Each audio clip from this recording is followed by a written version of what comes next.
All right, we are live. Thank you for joining us for this inaugural edition of Tokers Talk Sports. This will be the flagship show for the Tokers Talk Podcast Network, and joining me today are my very close friends. First off, Maryland's own Leighton Markwood. Leighton, how are you doing? Hey, Colin, thanks for bringing me on. Michael, good to see you, man. Here in Mississippi and ready to start off a little Toker Sports, Yeah. And joining us is one of my longtime, very close childhood friends, Mr. Michael Kinslow. Michael, how's it going?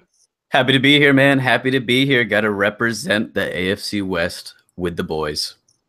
So we got me and Leighton, the two Ravens fans in the building, and we're all Gamecocks, first and foremost. Representing our might as well get that off the bat. Yep, get it off the bat. Go Cox. Got to tell you who we are first and foremost. All right, we want to start the show off with some 5 quick beats of things that's going on in the world of sports.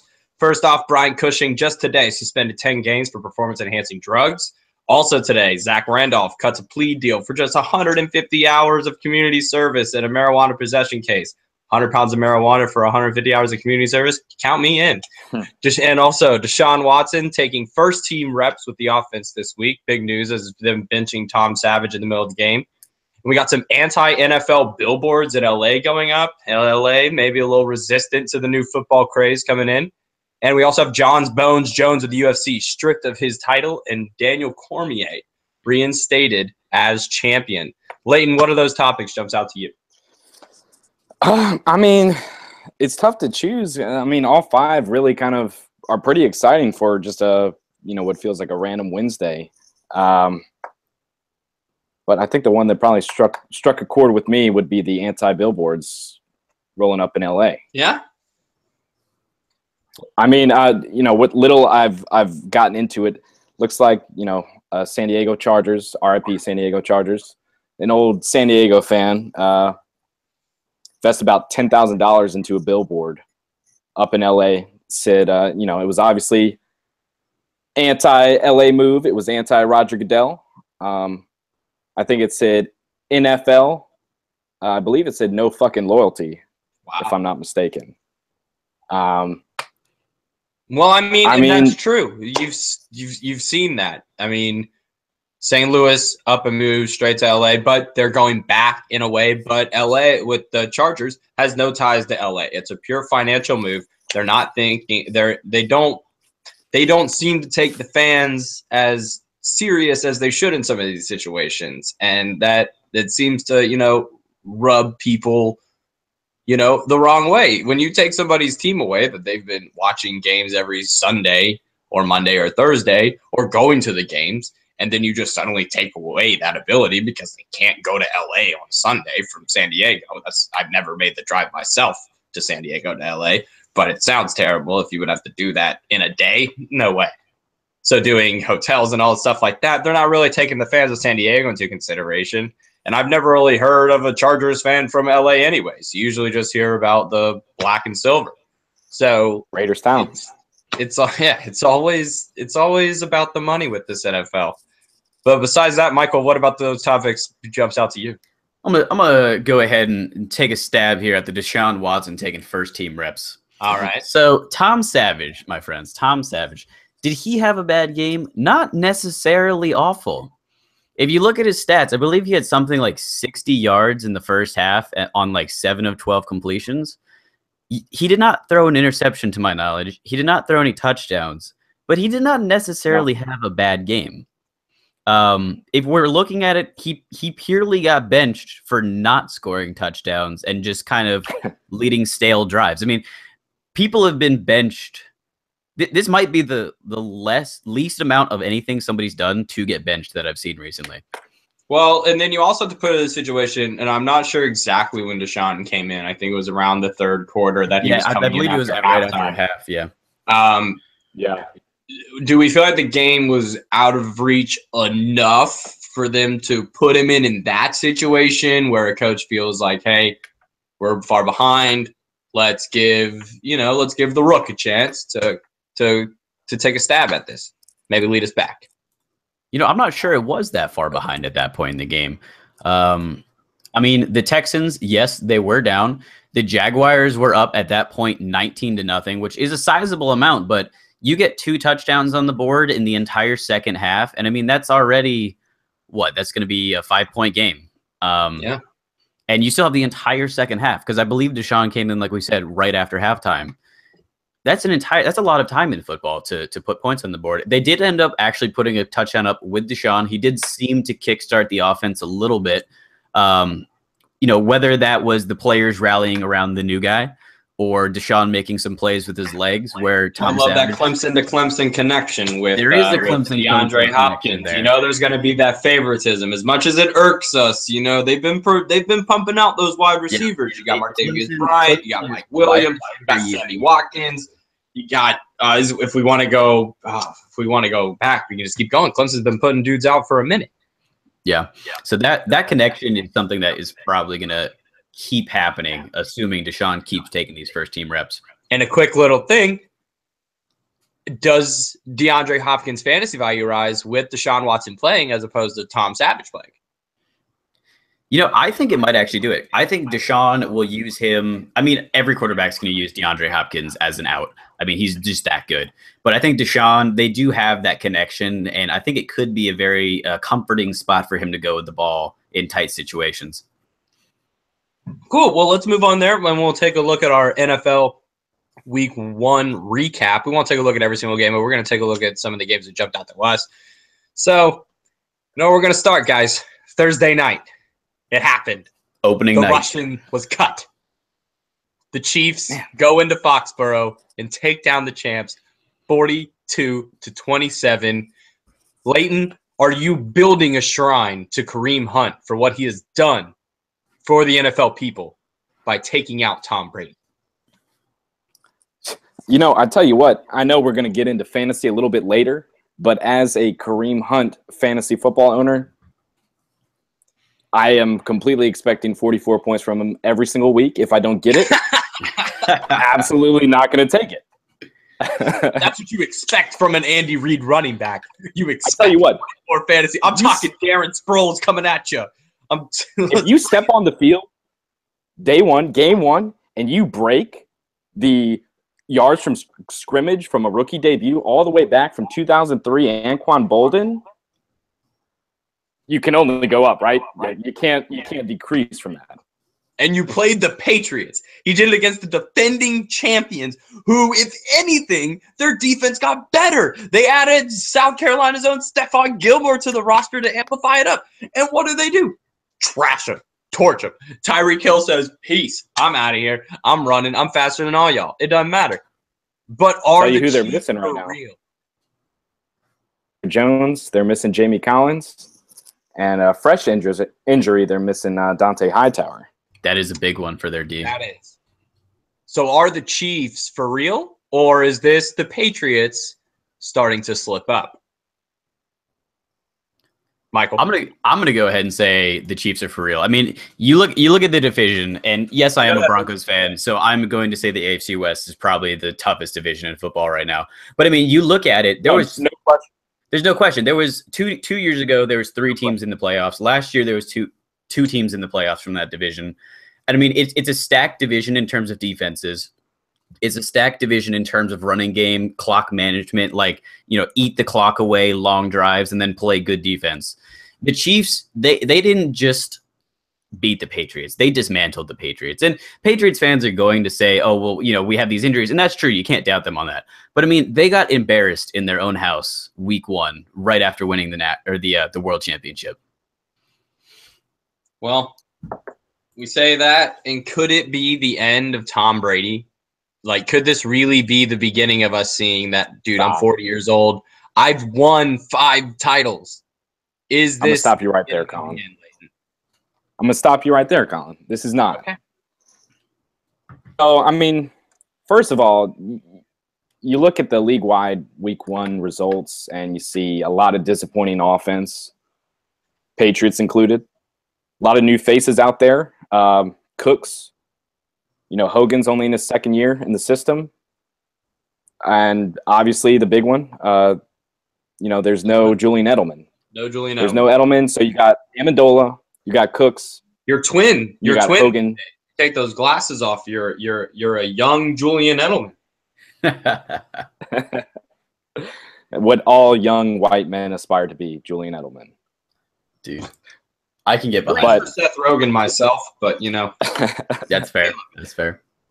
But I mean, obviously, you know, new weapons to adjust to. I think to Amendola during, I believe it was the third quarter, was pretty big. It slowed their momentum a lot. Amendola was having a good game. Definitely filled the role of Edelman to me. Running game, we haven't even talked about no LeGarrette Blount. No LeGarrette Blount. They bring in Mike Gillislee. They really pay Rex Burkhead, and then he plays in the first quarter. And then I had to put out an APB on his ass. I got him on my bench. I'm like, well, this is turning up well. 5 points in the first quarter. This might actually be something, Colin. You might have done something right.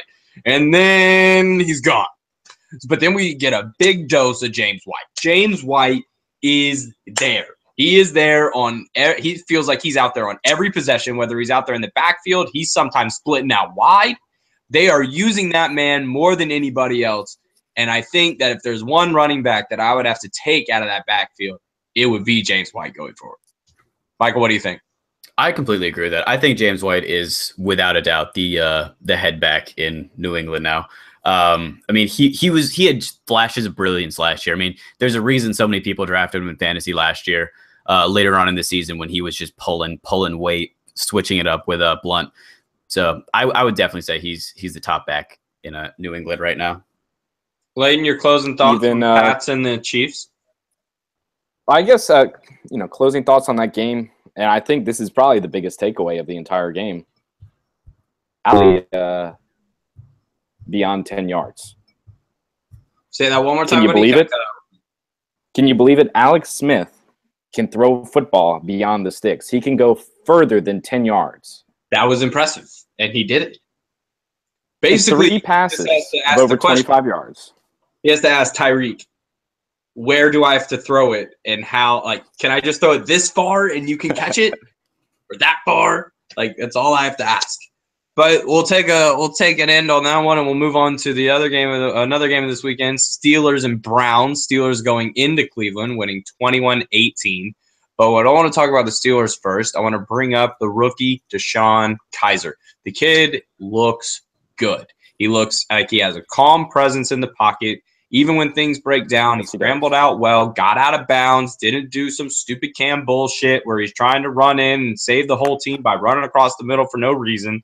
He actually seems like Hugh Jackson is there, maybe actually found his quarterback. Can this be the end to the Browns' woes? Layton, what do you think?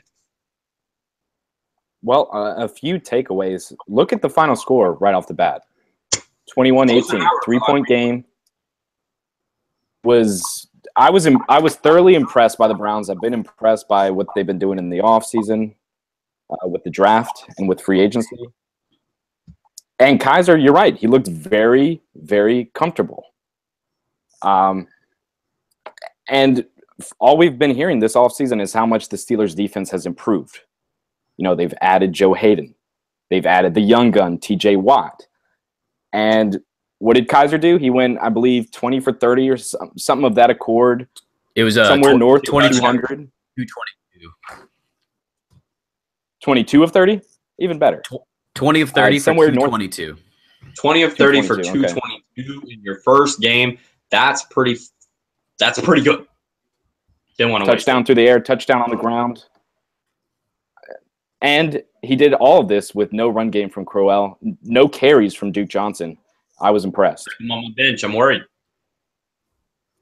Should I be, Michael? I am gonna say maybe. I'm gonna go with a maybe on this one. See, yeah, he had a great opening day against arguably a very good defense with the Steelers. I mean, like Layton said, they added depth everywhere. And I mean, he had a good showing. It was 20 for 30, 222, 1 touchdown. He did have 1 interception, and he did bring 1 in on the ground, showing he can use his feet. But I mean, should you be worried? it's still the Browns. You never know which Browns team is going to show up on a given week. But has the defense finally stepped up? Have we finally come to have all these number one picks? Like last year, I know Myles Garrett just got injured, but Jabril Peppers, dude, they're looking good. They're looking good. That dude is a baller. He wants to come in and he wants that football. Let's look at this one stat right here for the Browns defense. They held Le'Veon Bell to 32 yards rushing. And that's perfect. That is a perfect segue to my next point I wanted to make. Did this offseason affect Le'Veon Bell's head?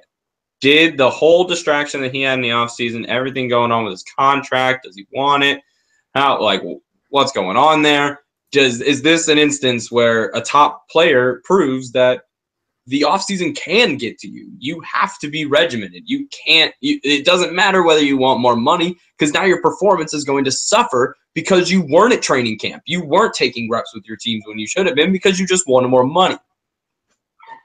Lane, what do you think? Obviously there's always some mental aspect into everything that's going on. For this situation, I'm not really buying it. I think it was more just the Steelers play calling and what they wanted to do on offense. This was the return of the 4 Bs, Ben, Brown, Bell, and Martavis Bryant, finally all healthy, finally all on the field together for the first time since sometime in 2015. And I think the goal was to get Bryant and Brown really involved in the offense. Brown did his part, Bryant didn't. I think the Steelers just wanted to go through the pass against Cleveland, and I mean, it worked in the end based on the score, but poor offensive result all around. Well, I really think that offense has a chance to be all-time. But there's one glaring problem. Ben Roethlisberger sucks on the road. He's the worst road quarterback. You take him out of the house that Bane brought down, and he is terrible. Not in Cleveland, though. Okay. But on the road, he is the worst statistical quarterback last 5 years. And that's unreal because he's Big Ben. As much as it hurts us as a Ravens fan, the dude's an all-timer. He came in. Who the hell is Ben Roethlisberger? Who the hell is he? And then he comes in and wins 2 Super Bowls like that. And you're just like, okay, I guess. But now we have a problem, and he's, we gotta roll with it. But that roll us into another AFC North matchup. The Ravens versus the Bengals. 20-0 Ravens. How important is Flacco to the Ravens' success, Michael? I'm going to go ahead and say Joe Flacco, at this point, based on what the Ravens' defense showed me that game, Joe Flacco needs to be the Alex Smith of the Baltimore Ravens. I don't think they need to rely on Joe to carry them through games with how well the defense performed week 1 against what normally is a very good Cincinnati offense. They forced 4 interceptions from Andy Dalton. And if that happens, Joe Flacco doesn't have to do anything but score maybe 1 or 2 touchdowns a game. Exactly. So this season, it's always a question, is Joe Flacco elite? Is Joe Flacco elite? Whether he's elite or not, he doesn't have to be when you have a defense that's playing as well as his.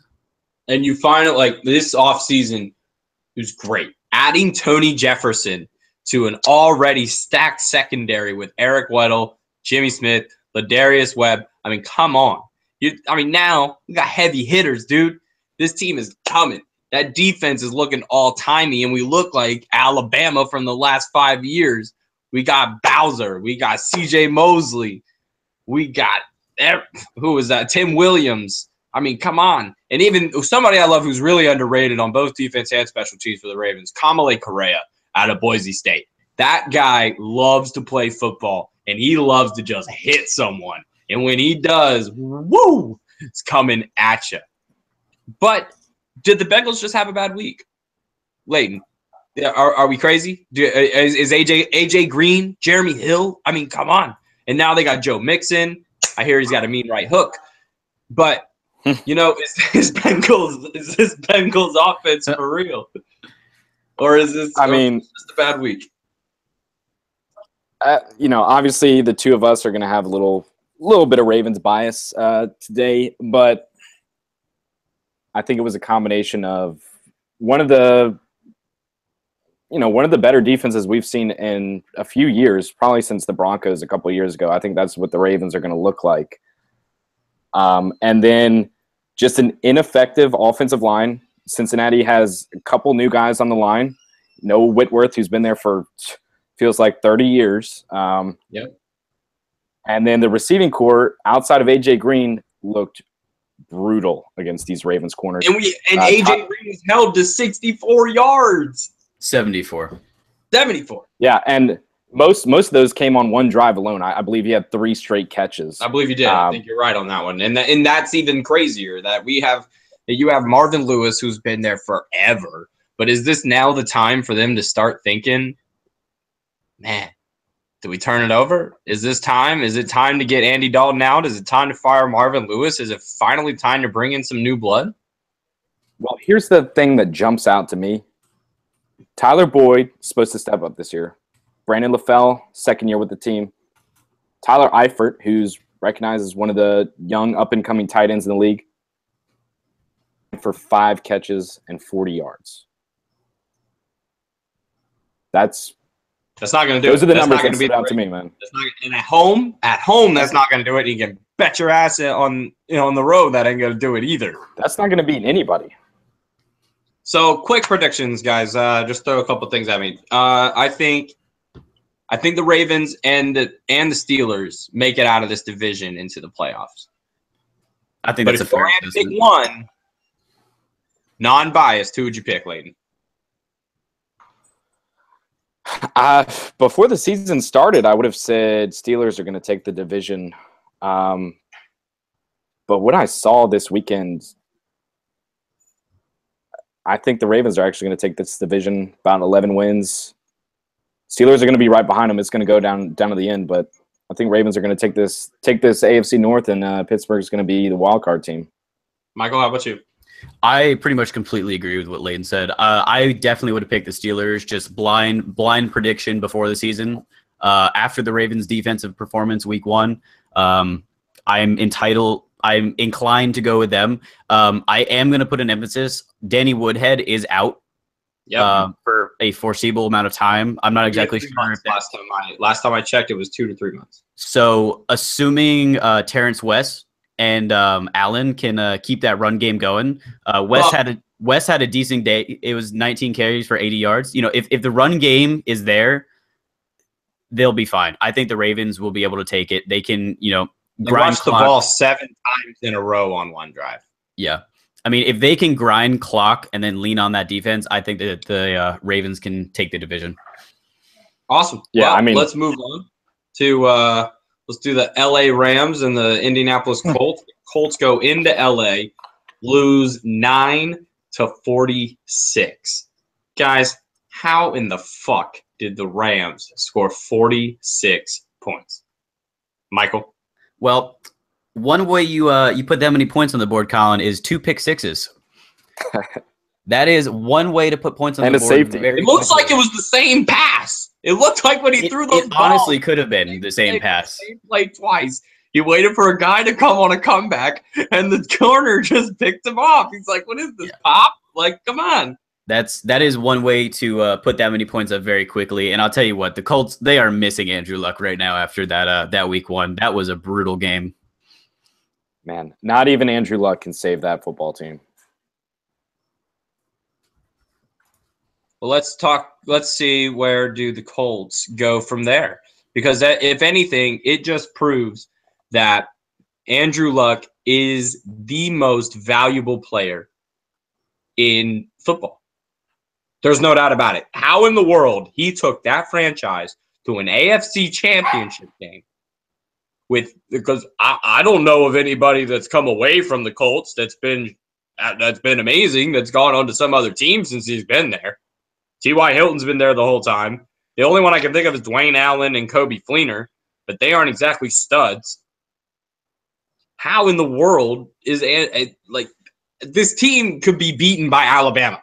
Like, I feel like that's the case. I don't feel like Alabama could beat the Jets or maybe the Browns, a couple bad teams. But I really don't think that the Colts could beat Alabama. I just feel like they're terrible. They could possibly go 0-16 this year. Are we looking at that, Mike? Absolutely. I mean, absolutely. The way you phrase it's Andrew Luck for his team. We're not talking about the MVP race at all. Just for his team is the MVP, 100%, no doubt. I mean, Tolzien was just so bad. Andrew Luck is the heart and soul of that offense. The only reason they score points is Andrew Luck is so good at extending plays, getting the ball to T.Y. Hilton. He's got Moncrief back this year. So maybe they can turn it around eventually, but until Andrew Luck is actually back in the driver's seat, I can't see even Jacoby Brissett really turning that team around enough to potentially win the division. Hey guys, not to freak out, but we had one viewer. They were. Thank you so much, whoever you were. Thank you for tuning in to Tokers really Talk. Appreciate it. You're the first viewer. You're the first listener of this. Thank you to whoever you were. If you come back and listen to it, if not, thanks, Internet Ether. But then let's also look. Can Todd Gurley really come out and solidify himself as a dominant running back in this league? I mean, we all saw him play in person at Carolina. That man, that is a beast. That man was built to play football. Leighton, can he do it? Can he ascend into that every week? I'm gonna get you at least 101. I'm gonna get you 100 touchdowns. I'm gonna get you 100 rushing yards and 1 touchdown a week. Can he do that? Man, I don't know if I can trust Todd Gurley anymore, but it's not so much him as it is that Rams offensive line. I just don't think they're really built to run the football right now.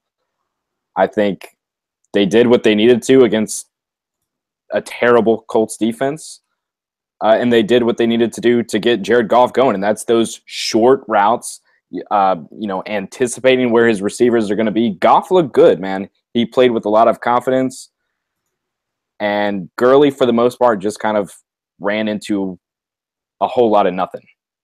Well, Leighton, I'll throw that right back at you. What is this? What we can come to expect out of Jared Goff? Is this something we should be seeing every week? He's coming out making the right decisions. He's a number 1 pick. He shouldn't be out there throwing the Scott Tolzien interceptions. He's out there throwing bombs to Cooper Kupp. Yeah, right. And I don't see Jared Goff throwing for 300 a week and completing 70+% of his passes. But I do think in this new offense led by young head coach Sean McVay, I think with Cooper Kupp, with Sammy Watkins, who's nobody's really talking about Sammy Watkins. But Goff looked really comfortable in there. He was actually anticipating where the routes were going to be, and he was making the throws. So I think Goff is going to be probably in line for most improved player this year. Michael, what do you think about that? I think Goff, in terms of rookie seasons coming into their maybe sophomore seasons, he's going to be the most improved in terms of that. Back to the Todd Gurley thing, if he's on the St. Louis, not the St. Louis Rams, the Los Angeles Rams, excuse me. R.I.P. Yes, R.I.P. St. Louis. But if he is on the Los Angeles Rams, he is going to be the next Steven Jackson. He is going to be a very good running back who does not do anything in their career. That is my hot take. But are we now in an era of sports where he can go somewhere else? Oh, he absolutely can. As soon as his rookie deal is over. Let me throw something crazy at you real quick. If you could see Todd Gurley going somewhere and having true success, where would it be? New England Patriots. I really thought you were going to say the Broncos, and I was just ready to pounce, but you didn't. I didn't. The Broncos actually have a decent stacked backfield right now. We have a lot of guys to rotate through. But and PG coming at you. Right, but I have to say the New England Patriots. How many New England Patriot running backs have we seen come in for like 1 or 2 seasons and just be outstanding? Sometimes 1 or 2 games. Yeah, 1 or 2 games. I mean, think about the Patriots backfield a few years ago. It was like Shane Vereen, Stephen Ridley. Stephen Ridley didn't even make the team for the Broncos this year. He was in there for preseason. Didn't even make the team. A couple of years ago, he was a stud for the Patriots. Shane Vereen is now like the backup in New York. Granted, he did lead them in receptions in week 1. They're going to use him kind of like a scat back, I guess. But, I mean, like, those two guys out of nowhere were, like, Patriots dominating. Todd Gurley could fit in, do that exact same thing, and potentially stick in the Patriots offense. Leighton, your closing thoughts on that game? No, I mean, when's the last time the Patriots had a legitimate running back? Corey Dillon? Ben Jarvis, Green Ellis? Do you want to quantify him at that? The law firm. The law firm. The law firm himself. No, if you put Todd Gurley in that backfield, that's going to be definitely the most accomplished and most talented running back they've had since Corey Dillon, in my opinion. Well, let's take a look at the next game. It'll be the Seahawks and the Packers. Seahawks roll into Lambeau and lose 17-9. What jumps out to me is the Seahawks. Like, you go out and you get the Chinese food lover himself, Eddie Lacy, and you still can't run the ball. And then the only person who can run the ball for you is this Carson kid, but your O-line sucks, so you got to send him out on the flat. The Seahawks looking not quite like their usual selves. I'm going to hit you with a fun fact right now, Colin. Russell Wilson was the leading rusher for the Seahawks that game on 2 carries for 40 yards. Yeah. Wow. Yeah, by 1 yard, yeah. Thank you. Thank you for that one. I like that. But is it the line? Is it the coaching? What is it, Michael? I'm going to go ahead and say it's a mix of the line and the talent behind the line. You look at what they're running right now. Cheeseburger Eddie, he's starting to hit a spot where he could be considered a bust in the NFL, in my opinion. Like, he had a couple good games for the Packers first year, and then all of a sudden becomes Cheeseburger Eddie. You look at the rest of their backfield. I mean, they have Chris Carson. You know, how many people actually know who Chris Carson is? He's not exactly a household name throughout America. They have CJ Procease. I don't even know how to pronounce his last name. Procise. And then you look at the bench, Thomas Rawls, he's out. He should be back in hopefully next week for them and get that jump started. But beyond him, they're not really that deep at the running back position. And they do have offensive line woes. If you look at the stats, I don't know them off the top of my head, but the stats, Russell Wilson is one of the most pressured quarterbacks in all. He is running for his life. He got sacked. Is running like he stole something. The man has no protection, and that translates into no run blocking for most of the time, I feel like. And I mean, the man was sacked 3 times for 23 yards. You know, three sacks is a decent bit in one game. It's not overwhelmingly bad, but that's still 3 sacks for 20. That's 2 first downs he got pushed backwards just because. And this can't help but make me think, is this Packers defense finally enough to give this ball to the offense more? Because this defense, it's really just been the offense being able to lead this team to victory. A lot of 45-37 type games where Aaron Rodgers is having to come in and throw those Hail Marys all the time the last couple of years. But that wasn't the Aaron Rodgers that was winning Super Bowls. That defense was able to stand its own in Lambeau and really make a mark on a team. And Leighton, what do you think about that? Yeah, you said it, man. That is the most effective I've seen the Packers defense in a few years. And typically when we're talking Green Bay defense, you think the Lions main himself. You think Clay Matthews. Or Ha-Ha. I like Ha-Ha. Takeaway. Yeah. Ha-Ha Clinton Dix. Excellent game. But my biggest Green Bay Packers player on that defense would be Mike Daniels. A big improvement. He had a sack and a half, including a strip sack in there. Really just dominated the defensive front. Part of the reason why Eddie Lacy averaged less than a yard per carry, it was just a dominating performance by the Packers D-line against, like we said, one of the weaker offensive lines in football. But still, impressive showing by the Green Bay defense. This looks like a team to really be reckoned with. And on the opposite side of the Green Bay ball, you're looking at, could this be a bounce back season for Randall Cobb? I mean, first touch of his career, he takes it back against the Saints. But is this now a time for Aaron Rodgers to have all the toys? He's got everybody. He's got Jordy. He's got Devontae. He's got he's got Randall, and now he's got Martellus Bennett. So, I mean, I feel like there's no excuses for him now. And, I mean, they're rolling with Ty Montgomery in the backfield. I'm still a little skeptical on that one personally.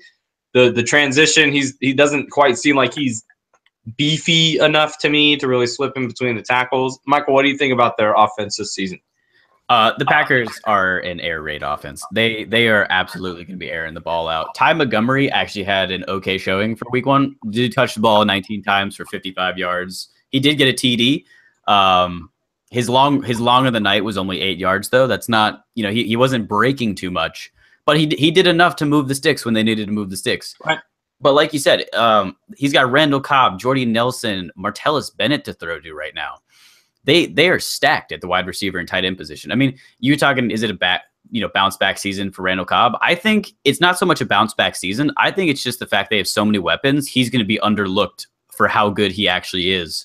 And a lot of defenses are going to be covering him with their third guy or their nickel corner instead of, their one or two. And he's going to get some good matchups. Layden, your closing thoughts on this Seahawks-Packers game? I just like what Michael said right there. He said the Packers are going to it out. Get it? AA run. AA run. It out. That's all I got. All right, so that brings us to the final game of week 1. And I know somebody's really been itching to talk about it. It's the LA Superchargers rolling into the Mile High Club and losing to the Broncos 24-1. Michael, I'll give you a minute. Just go, buddy. All right, here we go. Resident Broncos fan in the house, about to give you my quick hits of the game. Trevor Siemian, he looked really good this game. The one interception, you can basically wipe that off the board. If you actually look at the replay, it bounced off of the receiver's foot, the defender's foot, and another defender caught that ball. Interception was not really his fault. The man threw for 220 yards on 17 completions for 2 touchdowns, and he ran one in himself. He had a fantastic day for himself. The Broncos running backs are looking good. C.J. Anderson did C.J. Anderson things. The one flaw in the Broncos running game, Jamal Charles, he came back, he looked okay, and then he fumbled the ball, which brings me into how did the LA Chargers get back in this game? One was that crazy interception. The second was the costly fumble that they capitalized on. Phillip Rivers loves playing in the Mile High City. He says it all the time. He loves playing there because he's a competitor. That's what he does. So when he gets those opportunities, he's going to capitalize on those. And that's how they got back in that game. I mean, that game, Colin, you texted me about it. They scored 14 points in 70 seconds. You texted me about it like after the game. You're like, I thought it was almost over. And then all of a sudden, I tried to call you. I thought you were asleep. Dude, I was about to jump off a bridge. No, you fell asleep and they're about to lose. Yeah, right? No, you probably thought I was like, oh, this game's over. Went to bed. I thought you were so mad you didn't pick up the phone. That was more towards where I was leaning. But no, I mean, it was a crazy game overall. The Broncos, it looked really good up until those 2 costly mistakes, the interception and the fumble. But I mean, besides that, you're looking at a 24-7 route. Yeah. Other than that, it's a 24/7 route, like Colin said. The no-fly zone defense still in effect. Got to stiffen up on the run defense a little bit. Melvin Gordon went for some big chunks, but otherwise, it was a pretty good game from the Broncos. And I mean, like I said earlier, the AFC West is stacked. The Chargers, they came back in that game. They never gave up. They did not want to let the Broncos run away with that game. So, I mean, they have fight in them. I think they'll definitely take games off of some of the bottom feeders in the NFL. But overall, good game for Denver. Good game for the Chargers in a sense. They didn't give up. So that's my quick hits right there. Well, Layden, this question to you. Even though they have Trevor Siemian, and while he seems like the Alex Smith type, can do what you need him to do, can this defense carry this team to the playoffs? Well, I mean, I'm not even so sure the defense needs to. I also thought Siemian had a very solid outing. He was concise in his throwing, and what really stood out to me about the Denver offense was that run game, man. C.J. Anderson looked real good. The blocking looked real good, and despite what Michael might have said, I thought Jamal Charles really showed out. Obviously, fumble hurt in the end, but he started to look a little bit like the old Jamal Charles in Kansas City we were all used to. Broncos are going to be right back in the thick of things and definitely going to be representing the AFC in the playoffs, and whether it's the West Division winners or a wild card team. And so this game, there was also another big importance. This was the first NFL game broadcasted by a woman since 1987, and that would be Beth Moens. She was on the, I believe, the Big Ten broadcast team for ESPN, those 12 o'clock games that come on right after game day. And she's paired with Rex Ryan and Sergio Dip. Leighton, I know you wanted to talk about this, so there you go, man. Well, I don't know what it is about the back half of those double hitters Monday night games, but they always feel like they're just another preseason game. The play is always a little bit weird, and the broadcasting is always just insane. Rex Ryan, I thought was okay. Better than Tony Romo, or Tony Romo better than Rex Ryan? Unfortunately, I didn't get to see any of Tony's broadcast, so I can't really comment on that. I would like to comment on that later. Michael, okay, all right, we'll hold that point. Yeah, but Rex, I thought he forced a few things. He loved Simeon. I don't really want Rex Ryan's opinion on quarterbacks, considering his NFL career as a coach. But fumble. Never forget the butt fumble. I thought Beth Moens actually was pretty good. I thought she was the only positive outlook of that broadcasting crew. Sergio Dip, I mean, he gave that heartfelt little segment he had, but obviously a second language. It was but that's what I got, man. Tough, Michael, what do you got to say for me about Tony Romo? Yeah, so Tony Romo replaces Phil Simms on the CBS's #1 broadcast crew, right? Jim Nantz, always been a good guy. Phil Simms, questionable at best. Questionable at best. Tony Romo is now my top 5, if not top 3 announcers in football. That you would like to hear? If you were going to say, Michael, who do you want to hear on the broadcast? Who do you want to hear? Give me 3. Tony Romo and who else? I would want to hear. I do actually like Jim Nantz, right? I do like Jim Nantz. I like listening to John Lynch. He cannot do it anymore because now he's obviously the GM for the GM for the 49ers. But Tony Romo is now probably replacing John Lynch in the two spot. He had arguably, like, in my opinion, I loved watching his broadcast. You can go find videos people have put together just in like the last couple of days. He predicted almost every single offensive play in that entire game. There are videos where he will be like spot on, and it was pretty scary. It was insane. It was scary. It was like the coach, like one of the broadcasters was like, can you actually, like, can they legally patch into this broadcast and listen to Tony? Like, is that legal for the opposing coach to do? Because he's calling every play right off the bat. Like, there was one play, he was like, all right, if the nickel corner bites in right now, you're going to see a fade to the end. He said a fade or an inside slant to the end zone. That's exactly what they threw, was an inside slant to Amari Cooper. He dropped the ball, but I mean, it was insane. Every single play, he just called right off the bat. And he did it well. He worked well with Jim Nantz. I think that's going to be the best broadcasting crew right now for NFL football. Cool. But that was our week 1 wrap up. And we'll roll into the fantasy side of life, a little game that we all love to hate. Leighton, are these rookies for real? Because they came out swinging. Leonard Fournette, Kareem Hunt, Dalvin Cook. We got some thirsty dudes coming in this league that want to run the football. Man, and you missed a couple names on that list too. Tariq Cohen pulled out in Chicago.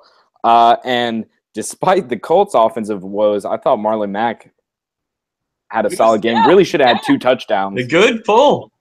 If they actually refereed that one sideline play correctly. Right. But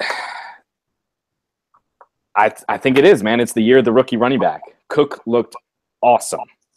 Hunt, unbelievable. Fournette, I mean, 100 yards, of course. I think this is going to be a big year for those guys as well as Cohen. And I look for Mac to eventually supplant Frank Gore as the starter in Indy about halfway through the season. I agree with that. And we haven't even really seen Mixon and McCaffrey yet. I mean, McCaffrey got some touches, didn't do too much with it, but it's going to be a big year for rookie running backs. So, Michael, any players from week 1 that you kind of went, whoa, where was that last year? Where'd that come from? So not necessarily rookies? Yeah, not necessarily a rookie. Stephon Diggs. That man balled out. Feeling on my bench. He balled out for Minnesota in that game against the Saints. He was making them look like children on the field. He would be my first hot take. I mean, he was just everywhere. I mean, he made the two huge touchdown catches, but that one catch in the corner was unbelievable. It was insane. The line to drag the right heel and tap the left foot at the same time was on point. Yeah, and then that Millie Rock though. Yeah, it's like insane. So he's definitely my number one hit on, people performing that you might not have seen in a starting lineup for fantasy last season. Right. So we got to talk about it. It's the story, probably the most chosen number 1 pick, David Johnson, going down for what might as well be, if you're a fantasy football player, the entire season, because that's a roster spot that you have to hold on to until if he comes back in December. Leighton, what are you doing if you're a David Johnson owner right now? What steps are you taking to ensure that you have some depth on your lineup? Well, I actually have a little bit of insight in this because I am a David Johnson owner. Unfortunately, it's in my 14-team league. Oh, no. And I was dead last in the waiver order. So I did not get Andre Ellington. I did not get Kerwin Williams in the waivers. And for those of you who don't know, those are the 2 guys who are most likely to replace David Johnson in Arizona. Chris Johnson is still out there, and he was just re-signed by Arizona yesterday. What about not on the Cardinals? Not on the Cardinals. Tell you exactly who I picked up. Buck Allen of the Baltimore Ravens. He is going to see a huge uplift. He actually led the backfield, and didn't he have like 30-something touches? He had 21 carries, which carries out-carried Terrence West by 2, and he led the Ravens backfield in snaps. Snaps, that's what it was. He led the backfield in snaps. I mean, he was just I didn't expect to see him like that. I mean, I knew we had Buck, but damn. Especially after not playing whatsoever last season. I mean, mostly being a healthy scratch. He showed out his rookie year when he got the opportunity, had a couple fumbles, and I think John kind of put him in the doghouse, and that's where he's been. But from all accounts, he had a great training camp, and he could end up being the Ravens' top running back, especially with Woodhead going down. He's in definitely a PPR the best setting, pass catcher on the team. Especially in a PPR setting, I see him being a big asset for sure.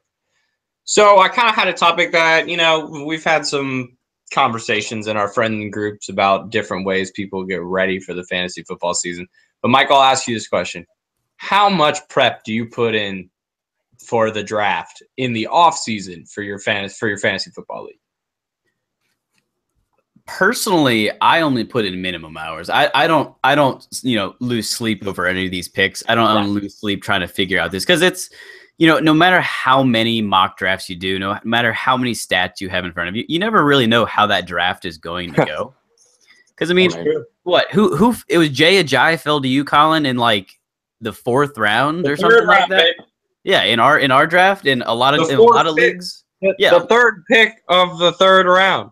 And a lot of leagues, he went in the 1st or 2nd rounds. I mean, early too, like really early, and he fell to the 3rd. So it's things like that you can never truly prepare for, no matter how many mocks you do. And one thing I don't like about mock drafting super early is a lot of times it's just, they always pick best available. It's not what they actually, what their heart really wants on their fantasy football team. It's just like, oh well, I mean, he's available. We'll just take him. So it's a mock draft. It doesn't matter. Yeah. So, I mean, I personally don't put a lot of too much effort into it. I mean, I do look at stats. I do look at, you got to look at who's scoring the touchdowns, who's getting the big yards. If you're playing a league with return yards, things like that, you got to make sure you're aware of who is in the starting positions for those. But overall, I don't think you need to stress too crazy much over your prep for these fantasy football drafts. Lane, what about you? I'm kind of like Michael. Except I don't mock at all. I'm not big into mock drafting. It's not exciting for me. It doesn't have the same feel that a real draft does. Partially because of what Michael said. People just kind of take the best available, and the draft doesn't really play out how it would in a real setting. So as far as pre-draft prep, obviously I'll browse the rankings, kind of do my own ranking system, and maybe listen to a Matthew Berry podcast here or there, or, see what's on the old interwebs. But really, I like to go into it with little, with little research besides maybe what happened last year and who are the key additions for each team and how is that going to affect the skill position players. Well, guys, I'm that guy. I listen to the podcast every week. I keep up with it, and I just, so it's just something about it. Just being on top of it. I don't know. It's nice feeling like I know all the information I need to know to be successful. It's kind of like, and if that just takes me listening to a podcast to hear that somebody's getting extra reps this week at a certain position, and then 2 weeks later they end up starting, it's a nice little thing. But like always, it all comes down to that draft, and it all comes down to how those injuries play out throughout the season and how you manage your roster. Well, that's it for the NFL. We'll roll on to college football. And this week, we're just going to do a quick Heisman watch. 3 names that are two that are on most, and one that's on ours for a very particular. One that is on this podcast. We'll lead off with the reigning stats, with the reigning Heisman Trophy winner, Lamar Jackson. This guy is unbelievable. He went 25 for 39, 393 yards, 3 touchdowns passing, and then on 19 rushes, he had 132 rushing yards and 3 more touchdowns in Chapel Hill. Went on the road and scored 6 touchdowns. This dude is unreal. But the question I want to ask you guys, can he keep this up? And can this translate to the NFL? Michael. So, looking at Lamar Jackson, I think he can keep it up this season and potentially win the Heisman again.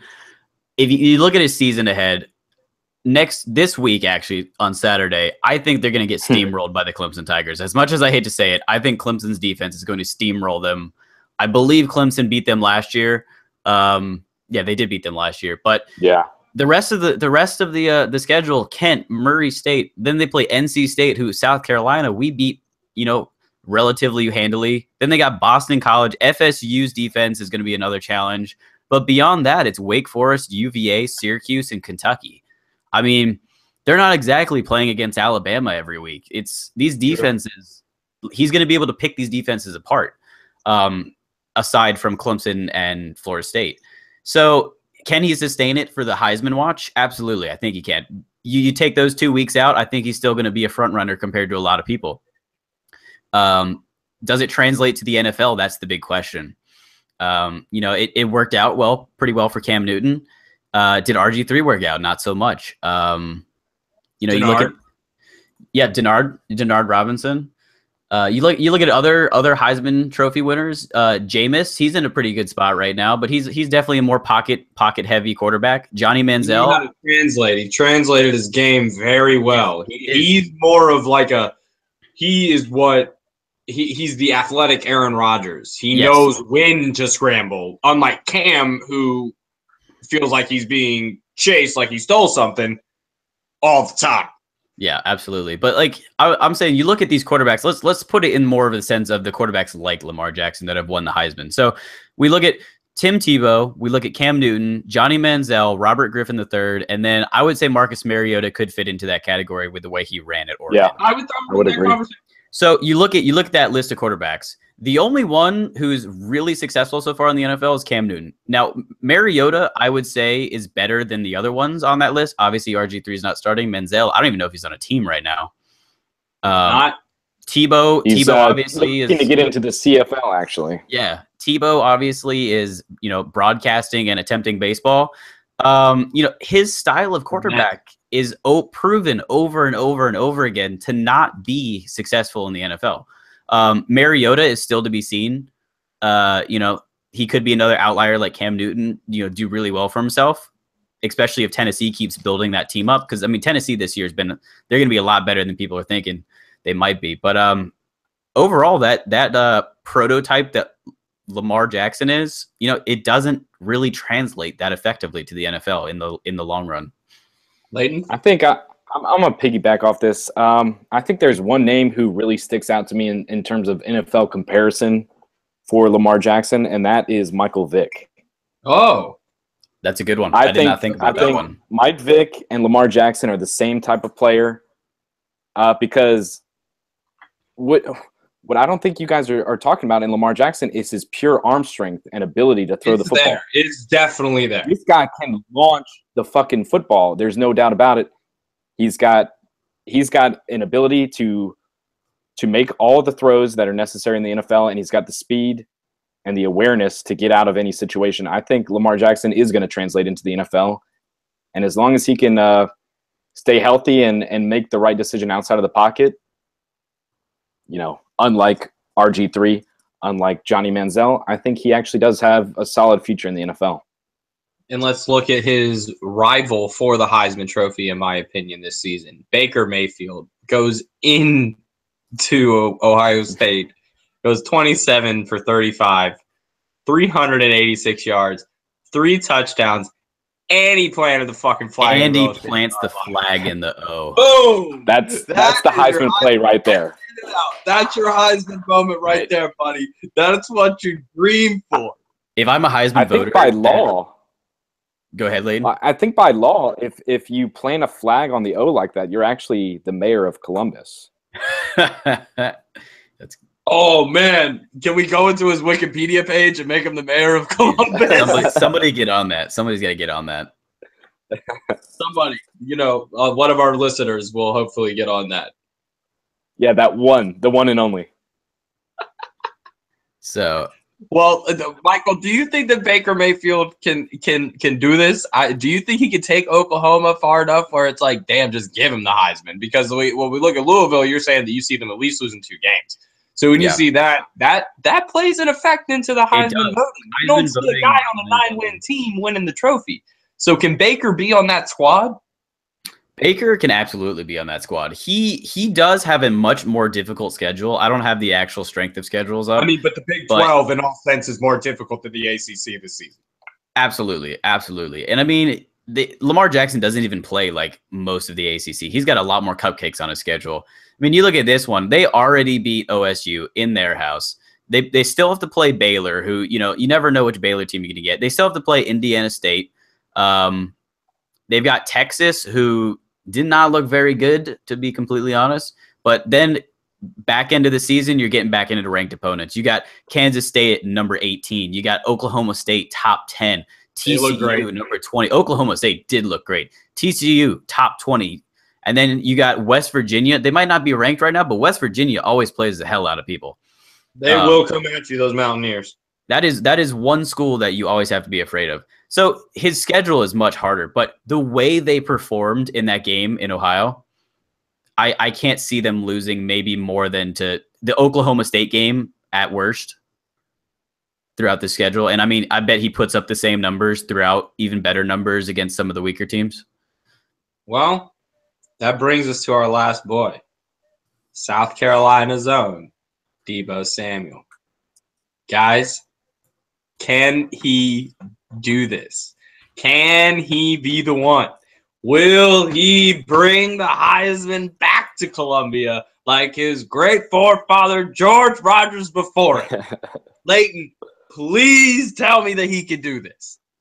I'd tell you what, he's got the cards stacked against him right now. I mean, he does have 5 touchdowns through 2 games, and he's done it 3 different ways. You know, he's caught a couple, he's returned a couple, and he's ran in one. Last year, he can throw one at you too.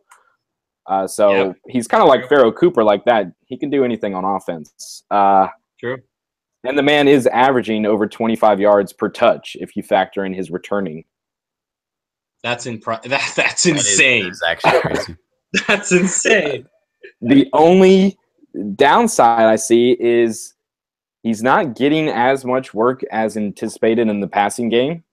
A lot of Hurst action and Bryan Edwards, which they're both definitely deserving of getting their – have taken a little bit of the – and Shi Smith has taken a little bit of the luster off of the receiving game from Debo. And if I'm a team, I'm sure as hell not kicking to Debo. So I don't see him getting many more return opportunities, if any, the rest of the season.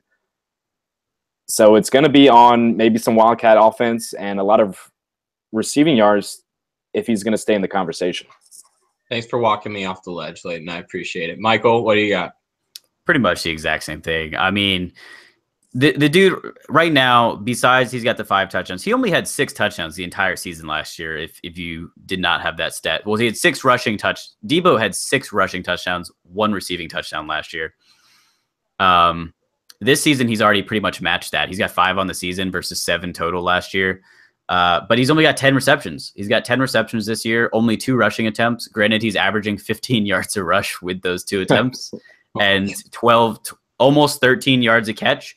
So, I mean, it's like Leighton said, he needs to get the touches. You got to get the guy the touches. He's a playmaker. That's what he's about. If you don't give him the ball, he's not going to have the opportunity to keep up with these guys like Lamar Jackson, Baker Mayfield, who have the ball every single play. True. Well, guys, that'll wrap it up for the Heisman Watch, and let's close this thing out with a little baseball talk. We got the Indians winning 21 straight games, breaking the record all the way back to 1916. That is absolutely insane. How in the world can a team keep it together for 21 straight games? Leighton, you work in the industry, baby. Show me some baseball facts. Man, these Indians are impressive as hell. Obviously, they were in the World Series last season, but a little bit of a slow start this year. You know, they were in a tight division race to start it off, but now they are just blowing away the competition. Not only have they won 21 straight games, but in those 21 games, they have a run differential of over 100. So they're averaging beating teams by over 5 runs a game in these last 21 games. That's pretty much unheard of. You know, they are putting a whooping on teams. And if they can put together 6 more wins, they will have the entire major league record for most consecutive wins. Currently, they have the AL record. If they get to 27, they have the major league record. Well, what do we think about the Dodgers losing 16 of 18, Michael? Like, this team was baseball. This team was all anybody talked about when they talked about baseball at the beginning of the season and the leading up to the All-Star break. And since the break, this is just this might be the biggest collapse in sports history. It has been a big collapse. And, you know, as our resident Colorado fan, it pleases me so much. Or like you could catch them. Earlier in the season, Colorado had 60 wins, and we're still 23 games back. Still 23 games back. But the fact that they've lost 16 of 18, Colorado is within 13 games. Arizona is within 10 games. And I believe right now, as we're doing this podcast, Arizona is actually up 5-1 on Colorado. So, you know, Arizona, that if they win that game, that puts them 9 games back. That is attainable by the end of the season. The Dodgers, they're still locked. They're definitely still locked for a playoff, whether they win the division or not. You know, they clinched. They clinched playoff, but they have not yet won the division. The Rockies or the Diamondbacks, they still have the opportunity, assuming they can, you know, win the majority of the rest of the season out. They have a chance to take the West. So you're saying there's a chance? There is a chance. Will it happen? I'm not so sure. The Diamondbacks have been looking a lot better recently. Rockies have been a little up and down, but the Diamondbacks have been looking pretty good. I can't say I've never been more intrigued to watch the end of a baseball season. It's interesting to see how this is all going to play out in the National League. Yeah. This is a Dodgers team who won thing that we 30 on the docket. We got the tight battles in the NL Central. 3 teams within 2.5 games. Layton, what do you got on that? I mean, before we jump to that, I just wanted to have one more note on the Dodgers. I mean, this is a team that won 30 out of 35 at one time, and now they're on the verge of potentially not even – they have a chance to not even win the division. And when it seems like they had a home field locked up, now the Nationals are creeping right on their heels. So I think that we got Nats boy in the house. Well, actually Orioles, but you know, right. I'll support the Nats. You won't root against. You know, they look like. Yeah, I'm not going to root against them unless they're paying the O's. There you go. But my 2 big takeaways about this current streak are: A, their only 2 wins have come when Kershaw has pitched. Right. They're 2-1 with Kershaw in this streak. So, you know, where's Rich Hill? Where's the rest of their rotation? They're not pitching very well, and teams have figured out how to beat them. When you talk about the Dodgers offense, teams have figured out they can't hit high and they can't hit fast. So if you go upwards in the strike zone, you throw a 4-seamer or 2-seamer up high in that strike zone to hit successfully there, and that's how they've been losing.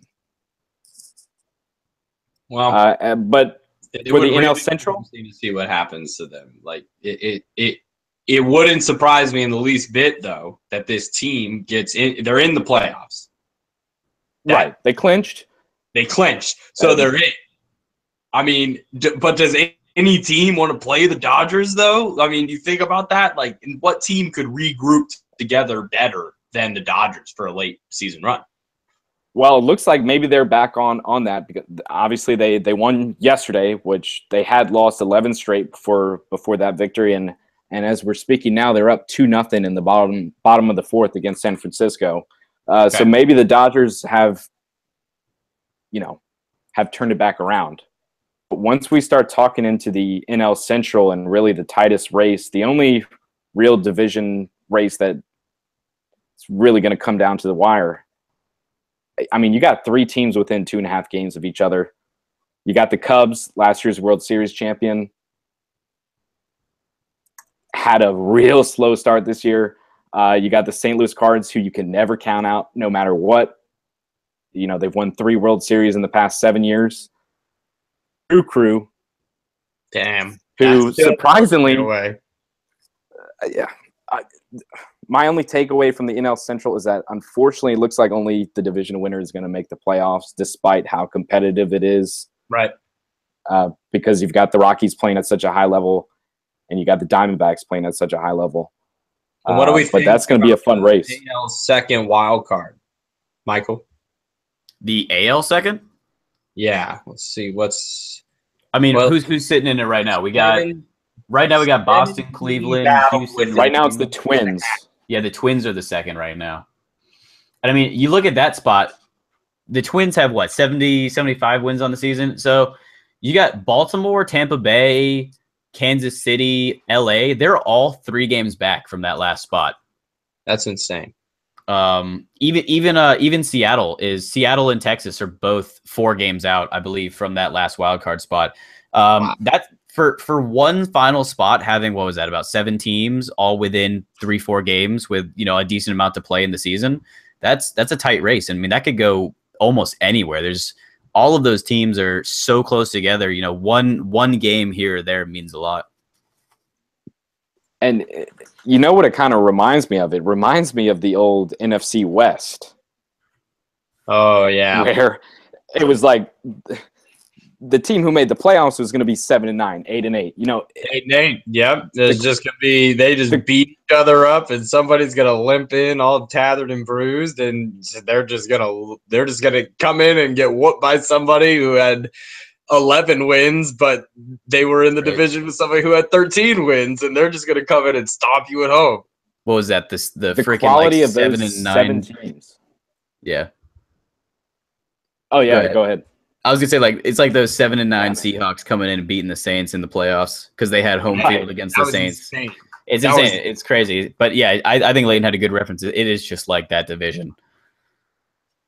It's the quality of these 7 teams is weak. Yeah, it's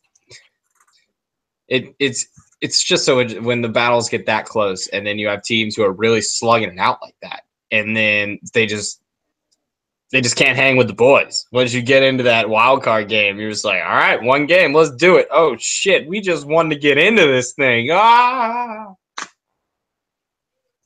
But guys, we are also in the midst of witnessing one of the greatest hitters of all time.